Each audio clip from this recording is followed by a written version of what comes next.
कक्षा 10वीं की स्टूडेंट फाइनली आपका वैसे यहाँ पे हिंदी का अर्धवार्षिक परीक्षा 2025-26 का पेपर लेके आ चुके हैं। आप लोग बहुत सारे यहाँ पर कमेंट रहे थे कि हिंदी विषय का पेपर लाओ, तो फाइनली आपका पेपर आ चुका। और साथ ही इस वीडियो में हम आपका यहाँ पर संपूर्ण और सहित पूरा पेपर कंप्लीट करने वाले हैं, तो इस वीडियो को आपको ध्यान से देखना। और साथ ही आपको बता दें, हम आपके लिए यहाँ पर 4 बजे रात को वीडियो बना रहे हैं, क्योंकि जो आपके हिंदी विषय का पेपर है वो आ चुका है। और पेपर देने से पहले इसको आपको पूरा याद करना है, ठीक है। और वीडियो को लाइक जरूर कर लीजिएगा, क्योंकि हम बड़ी मेहनत से आपके लिए पेपर लाते हैं। तो जो लाइक का बटन है उसे जरूर से दबा दीजिए। और साथ ही इस वीडियो को आप अपने दोस्तों तक शेयर कर दीजिए, जिससे वो भी 75 नंबर लेके आ सके हिंदी विषय के पेपर में, ठीक है। तो चलिए आपका जो पेपर है वो देख लेते हैं। तो आपके निर्देश आते हैं, तो निर्देश पढ़ लीजिए, सही प्रश्न अनिवार्य, ठीक है। तो आपका हमें हिंदी विषय का जो पेपर है वो देख लेते हैं। सबसे पहले तो आपके आएंगे सही विकल्प, ठीक है स्टूडेंट। तो आप यहाँ पर देख लीजिए, आपके पहले तो यहाँ पर सही विकल्प आते हैं, सही विकल्प चुनकर लिखिए, जो कि आपकी 6 नंबर के रहने वाले हैं। तो पहला था उत्साह कविता में कौन सा रस है, तो आपका था वीर रस, बा था शांत रस, और सा था श्रृंगार रस, और दा था रौद्र रस। तो उत्साह कविता में कौन सा रस है, तो इसका आंसर आपका वीर रस हो जाएगा, राइट आंसर रहने वाला है, ठीक है। फिर आपका यहाँ पर दूसरा आता देहाती दुनिया उपन्यास के लेखक हैं, तो आपका आता शिव पूजन शाह, बा था कमलेश्वर, और सा था फणीश्वर नाथ रेणु, और दा था रामरक्ष बेनीपुरी। देहाती दुनिया उपन्यास के जो लेखक रहेंगे वो आपके शिव पूजन शाह रहेंगे, ठीक है। तो आपको ध्यान से देखना और सुनना, जैसे पूरे ऑब्जेक्ट हैं वो आपको यहीं पे याद कर लेने हैं।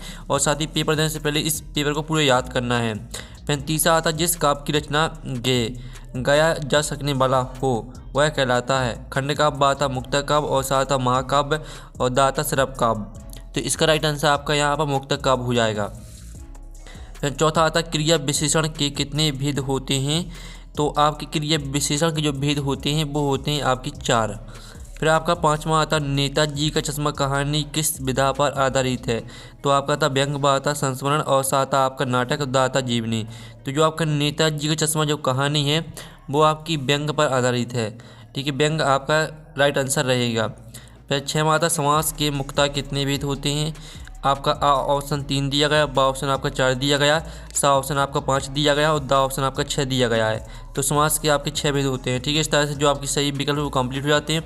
अब प्रश्न 2 आता रिक्त स्थानों की पूर्ति की, जो कि 6 नंबर के रहने वाले हैं। तो पहला था सूरदास डॉट डॉट के कवि हैं, तो यहाँ पर सूरदास आपके कृष्ण भक्ति सागर के कवि हैं। फिर दूसरा आता डॉट डॉट गुण में माधुर तरह से रंग रस की प्रधानता होती है, तो इसका आंसर आपका माधुर्य हो जाएगा। फिर आपका जो तीसरा आता एक और एक गहराई का अर्थ डॉट डॉट है, तो एक और एक गहराई का अर्थ आपका एक तम शक्ति हो जाएगा। फिर आपका चौथा आता मन्नू भंडारी की माँ डॉट डॉट थी, तो मन्नू भंडारी की जो माँ थी वो आपकी क्या थी, सहनशील थी। फिर आपका पाँचवा आता जिस वाक्य में क्रिया का अर्थ के अनुसार होती है वह डॉट वाच्य कहलाता है, तो वह आपका कर्तवाच्य कहलाता है। फिर 6वां आता संचयी भावों की संख्या डॉट डॉट मानी गई है, तो यहाँ पर संचयी भावों की संख्या आपकी 33 मानी गई है, ठीक है। इस तरह से जो आपके रेगिस्तान वो कंप्लीट हो जाते हैं। अब प्रश्न 3 आता सही जोड़ी बनाई, जो कि आपकी 6 नंबर की रहेंगी। आ खंड और बा खंड में आपकी सही जोड़ी दी गई हैं। पहले आती संगतकार, तो संगतकार को आपको मुख्य गायन का साथ देना से मैच कर देना है। फिर दूसरी आती दो रचनाएँ, तो इसको हम बाद में मैच कर लेंगे। तीसरी आती मन्नू भंडारी, तो मन्नू भंडारी को आपको सिंपली सा किससे मैच कर देना है, एक कहानी AIB से। जो चौथी आती लखनवी अंदाज, तो लखनवी अंदाज को आपको यहाँ पर इस्पाल से मैच कर देना है। और जो आपकी 5वीं आती बदर राग कविता, तो बदर राग कविता को आपको यहाँ पर सूर्यकांत त्रिपाठी, ठीक है, सूर्यकांत त्रिपाठी निराला से मैच कर देना है। और 6वीं आती युगधारा, तो इसको आपको नागार्जुन से मैच कर देना है। और जो 2 रचना है वो आपको जॉर्ज परचम की नाग सामने ही मैच कर देना है, ठीक है। इस तरह से जो आपकी सही जोड़ी वो कंप्लीट हो जाती है। साथ ही हमने यहाँ पर नंबर लिख दिए हैं कौन में आपको कौन सी मैच करनी, तो आप यहाँ पर देख लीजिए। प्रश्न 4 आता सत्य असत्य का चयन करके लिखी, जो कि 6 नंबर के रहेंगे। पहला आता आत्मकथा में लेखक स्वयं के जीवन का वर्णन करता है, तो पहला आपका सत्य रहेगा, ठीक है, पहला आपका यहाँ पर सत्य रहेगा। फिर दूसरा आता दोहा एक सममात्रिक छंद है, तो आपका ये असत्य रहने वाला है। फिर आपका तीसरा आता ममता नाटक जयशंकर प्रसाद की रचना है, तो आपका जो तीसरा रहेगा वो असत्य रहेगा। फिर आपका चौथा आता बाल गोविंद भगत कबीर के पक्के अनुयायी थे, तो चौथा आपका यहाँ पर सत्य हो जाएगा। फिर आपका 5वां आता जहाँ किसी बात को बड़ा चढ़ाकर कहा जाए वहाँ अतिशयोक्ति अलंकार होता है, तो आपका ये बिल्कुल सत्य रहेगा। फिर आपका 6वां आता मिश्र वाक्य में एक प्रधान उपवाक और एक या अधिक आश्रित उपवाक होते हैं, तो आपका यह सत्य रहेगा। तो तो इस तरह से जो आपके 7 सत्य वो कंप्लीट हो जाते हैं। तो आपने अच्छे से यहाँ पे याद कर लिए होंगे। प्रश्न 5 आता है, एक शब्द वाक्य में उत्तर दीजिए, जो कि 6 नंबर के रहेंगे। तो पहला था, काव्य की आत्मा किसे कहा जाता है। तो यहाँ पर जो यहाँ पर दिया गया, काव्य की आत्मा किसे कहा जाता है, तो काव्य की आत्मा रस को कहा जाता है। फिर आपका आता है, जॉर्ज पंचम की नाक की सुरक्षा के लिए कौन तैनात थे। तो इसका आंसर रहेगा आपका कबीर के, ठीक है, सॉरी, इसका आंसर रहेगा हथियारबंद पहरेदार, हथियार बंद पहरेदार। फिर आपका था, बाल गोविंद भगत अपनी फसल को कहाँ लेकर जाते थे। तो यहाँ पर बाल गोविंद भगत अपनी फसल को लेकर कबीर के दरबार में जाते थे, ठीक है, कबीर के दरबार में। फिर आपका चौथा आता है, एक से अधिक अर्थ प्रदान करने वाले शब्द क्या कहलाते हैं। तो इसका आंसर रहेगा, एक से अधिक अर्थ प्रदान करने वाले शब्द आपके अनेकार्थी शब्द कहलाते हैं, ठीक है, अनेकार्थी शब्द। और जो आपका आता है, हिंदी साहित्य के इतिहास में स्वर्ण युग किस काल को कहा जाता है। तो यहाँ पर हिंदी साहित्य के इतिहास में स्वर्ण युग भक्ति काल को कहा जाता है, ठीक है, भक्ति काल आपका इसका राइट आंसर हो जाएगा। तो आपको यहाँ पर अच्छे से याद कर लेना है। फिर आपका आता है 6वां, जिस समास में दोनों पद प्रदान होते हैं वह कौन सा समास कहलाता है, ठीक है।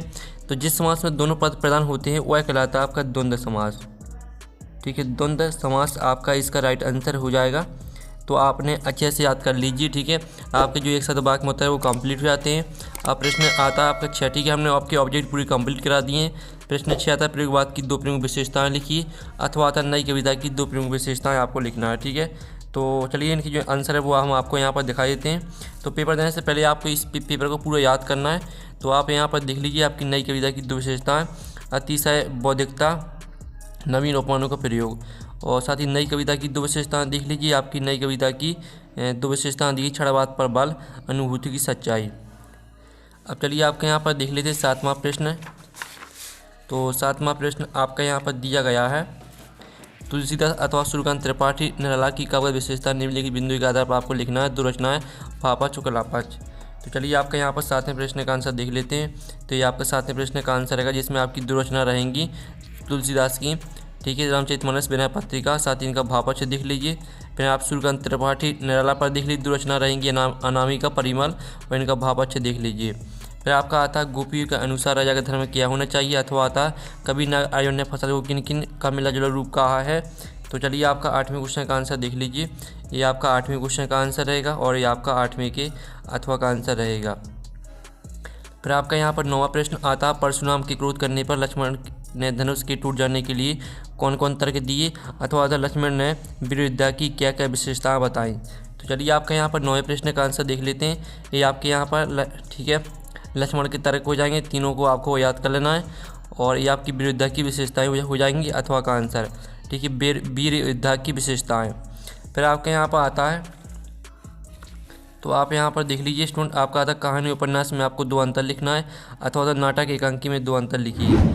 तो चलिए हम यहाँ पर कहानी उपन्यास में अंतर देख लेते हैं। आपको आकार, कहानी का आकार छोटा होता है जबकि उपन्यास का आकार बड़ा होता है। जीवन चित्रण, कहानी में मानव जीवन के किसी एक खंड या विशेष घटना का चित्रण होता है, जबकि उपन्यास में संपूर्ण जीवन का चित्रण किया जाता है, ठीक है। आप यहाँ पर बॉक्स बनाकर भी अंतर लिख सकते हैं और इस तरह से भी लिख सकते हैं। आप यहाँ पर दोनों तरीके से आपको नंबर पूरे मिलेंगे, चाहे आप बॉक्स बनाकर लिखें या इस तरह से लिखें। और नाटक एकांकी में अंतर देख लीजिए, नाटक में अनेक अंक और दृश्य होते हैं, जबकि एकांकी में केवल एक ही अंक होता है। नाटक में पात्रों की संख्या अधिक होती है, जबकि एकांकी में पात्रों की संख्या सीमित होती है, ठीक है। इस तरह से आपका नाटक एकांकी में अंतर हो जाता है। फिर आपका आता है 11वां प्रश्न, 11 आता है, स्वयं प्रकाश अथवा रामवृक्ष बिनुप्रिय की साहित्यिक विशेषताएं निम्नलिखित बिंदु के आधार पर आपको लिखना है। 2 रचना लिखना, भाषा और शैली लिखनी है, ठीक है। तो आप यहाँ पर 11वें प्रश्न का आंसर देख लीजिए, स्वयं प्रकाश की आपकी 2 रचना हो जाएंगी, आएंगे अच्छे दिन भी और सूरज कमने के लिए, साथ ही इनकी भाषा शैली देख लीजिए। और फिर आप यहाँ पर रामवृक्ष बिनुप्रिय की आप यहाँ पर 2 रचना देख लीजिए, माटी की मूर्ति, गेहूँ गुलाब, साथ ही इनकी भाषा शैली देख लीजिए। फिर आपका था, सेनानी न होते हुए भी चश्मे वाले को लोग कैप्टन क्यों कहते थे, अथवा तब बाल गोविंद भगत की पुत्र उन्हें अकेले क्यों नहीं छोड़ना चाहती थी, ठीक है, आपको यह बताना है। तो चलिए आपका 12वें प्रश्न का आंसर देख लेते पहले। तो ये आपका 12वें प्रश्न का आंसर रहेगा, और भगत की पुत्र उन्हें अकेला क्यों नहीं छोड़ना चाहती थी, तो इसका उत्तर भी देख लीजिए। फिर आपके यहाँ पर आता है निम्नलिखित मुहावरों का अर्थ लिखकर वाक्य में प्रयोग कीजिए। आंख का तारा, ईद का चांद होना। इनका आपको अर्थ लिखना और वाक्य में प्रयोग करना है। अथवा निम्नलिखित वाक्यों को निर्देश अनुसार परिवर्तित कीजिए। लता गा रही है, इसको आपको कर्मवाच्य में परिवर्तित करना है। फिर दूसरा था मैं नहीं लिखता हूँ, इसको आपको भाववाच्य में परिवर्तित करना है। तो चलिए आपके यहाँ पर 3 प्रश्न का आंसर देख लेते हैं। ये आपके यहाँ पर दिया गया, ठीक है। आंख का तारा का अर्थ हो जाएगा बहुत प्यारा। राहुल अपनी माँ की आंख का तारा है। ईद का चांद होना, बहुत दिनों बाद दिखाई देना। अरे कहाँ थे इतने दिन, तुम तो बिल्कुल ईद का चांद हो गए हो, ठीक है। इस तरह से आपका आंसर रहेगा। फिर आपका यहाँ पर 14वां प्रश्न देख लेते हैं। मन्नू भंडारी की भाषा शैली एवं दुरचनाओं के नाम लिखिए। अथवा स्वयं प्रकाश की भाषा शैली एवं दुरचनाओं के आपको नाम लिखना है। तो चलिए आपके यहाँ पर देख लेते हैं। ये आपके मन्नू भंडारी की आपकी दुरचना रहेंगी। एक कहानी यह भी आपका बंटी, इनकी भाषा शैली देख लीजिए। और साथ ही स्वयं प्रकाश की दुरचना हो जाएंगी आएंगे अच्छे दिन भी, सूरज कब निकलेगा। साथ ही इनकी भाषा शैली देख लीजिए। फिर आपका आता भगत की पुतवधूना की लाइक क्यों नहीं छोड़ना चाहिए थी, ठीक है। और साथ ही आप यहाँ पर देख लीजिए मूर्ति पर लगा सर करने का चश्मा क्या उम्मीद जगाता है। तो चलिए इनके आंसर देख लेते हैं। ये आपका 15वें प्रश्न का आंसर रहेगा और ये आपका 15वें के अथवा का आंसर रहने वाला है।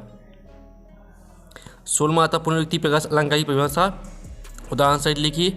अथवा उपमा अलंकार की परिभाषा उदाहरण सहित लिखिए। तो चलिए आपके यहाँ पर पुनरुक्ति प्रकाश अलंकार की परिभाषा देख लीजिए और साथ ही इसका उदाहरण देख लीजिए। और उपमा अलंकार की परिभाषा देख लीजिए। जब किसी एक व्यक्ति या वस्तु की तुलना किसी दूसरे प्रसिद्ध व्यक्ति या वस्तु से की जाए तो वहाँ उपमा अलंकार होता है। साथ ही इसका उदाहरण देख लीजिए। फिर आपका था माता का अंतर शीर्षक की उपयुक्तता बताइए। अथवा गंतों को मेहनत कर बादशाह का शहर क्यों कहा गया है।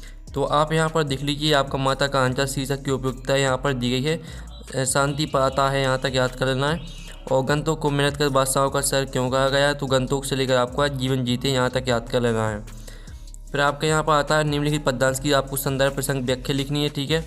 तो आप यहाँ पर देख लीजिए बादल गरजो, घेर घेर घोर गगन धराधर ओ। अथवा में आपका दिया मधु गुनगुनाकर कह जाता कौन कहानी यह अपनी।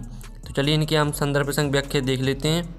तो ये आपका यहाँ पर संदर्भ प्रसंग व्याख्या दिया गया है, ठीक है। जो आपका यहाँ पर दिया था बादल गरजो वाला पद्यांश। प्रस्तुत पद्यांश हमारी पाठ्य पुस्तक क्षितिज भाग 2 की कविता उत्साह से लिया गया। इसके रचयिता सूर्यकांत त्रिपाठी निराला है। साथ ही इनके प्रसंग देख लीजिए, भावार्थ देख लीजिए। फिर अथवा का आंसर देख लीजिए, संदर्भ प्रसंग व्याख्या, ठीक है, अथवा वाली का आंसर। फिर आपका यहाँ पर 19वां क्वेश्चन देख लेते हैं, जिसमें आपका गद्यांश दिया गया है। तो इसकी आपको संदर्भ प्रसंग व्याख्या लिखनी, जो कि 3 नंबर का रहेगा। मूर्ति संगमरमर की थी, इस तरह से आपका दिया गया है। अथवा में दिया गया बालगुण भगत की संगीत साधना का चरम उत्कर्ष उस दिन देखा गया, इस तरह से आपका दिया गया। तो इसकी संदर्भ प्रसंग व्याख्या आपको लिखनी है। तो चलिए आपको पहले तो जो आपका दिया था मूर्ति संगमरमर की थी, तो इसका संदर्भ प्रसंग व्याख्या आप यहाँ पर देख लीजिए। साथ ही अथवा वाली का आंसर आप यहाँ पर देख लीजिए। फिर आपका यहाँ पर आता है 20वां मेरे जीवन निम्नलिखित विषयों पर अनुच्छेद लिखना है आपको। मेरे जीवन के लक्ष्य पर आपको अनुच्छेद लिखना है। अथवा में आता है 2 मित्रों के बीच परीक्षा की तैयारी पर संवाद आपको लिखना है। तो चलिए पहले तो आप 20वें प्रश्न का आंसर देख लीजिए। आपका अनुच्छेद रहेगा मेरे जीवन के लक्ष्य पर, और साथ ही आपका 2 मित्रों के बीच परीक्षा की तैयारी पर संवाद दिया गया, ठीक है। तो इसका स्क्रीनशॉट ले लीजिए। फिर आपके यहाँ पर 21वां क्वेश्चन हम यहाँ पर देख लेते हैं। तो 21वां क्वेश्चन आपका यहाँ पर आता है निम्नलिखित अपठित गद्यांश को पढ़कर दी गए प्रश्नों का उत्तर लिखना है आपको। ये आपका गद्यांश दिया गया, जिसके आपके 3 प्रश्न रहेंगे। तो आप यहाँ पर देख लीजिए, ये आपके तीनों प्रश्न के आंसर यहाँ पर दिए गए हैं। पहले प्रश्न का उत्तर दिया गया, दूसरे प्रश्न का उत्तर और तीसरे प्रश्न का उत्तर दिया गया, ठीक है। तो स्क्रीनशॉट आप ले लीजिए। फिर आपका आता है 22वां प्रश्न, विद्यालय के प्राचार्य को स्थानांतरण प्रमाण पत्र प्राप्त करने हेतु एक आवेदन पत्र लिखना है।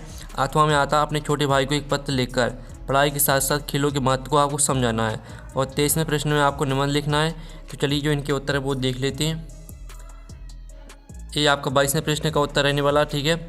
सेवा में श्रीमान प्राचार्य महोदय से लेकर आपका आज्ञाकारी से यहाँ तक पूरा याद कर लेना है। और साथ ही इसका अथवा का आंसर देख लीजिए, छोटे भाइयों खेलों का महत्व पर पत्र, इसका पूरा स्क्रीनशॉट ले लीजिए। और जो 23वें प्रश्न में आपको निबंध लिखना है, तो निबंध आप अपने मन से खुद लिख सकते हैं, ठीक है। और पेपर का आप यहाँ पर PDF डाउनलोड करना चाहते हैं तो PDF मिल जाएगा आपको टेलीग्राम में। और टेलीग्राम ग्रुप की लिंक वीडियो के डिस्क्रिप्शन दी रखी है, तो आपको ज्वाइन कर लेना है। आपको पूरा जो PDF है वो मिल जाएगा टेलीग्राम ग्रुप में, ठीक है। तो क्या हम नेक्स्ट वीडियो में मिलते हैं। Thanks for watching.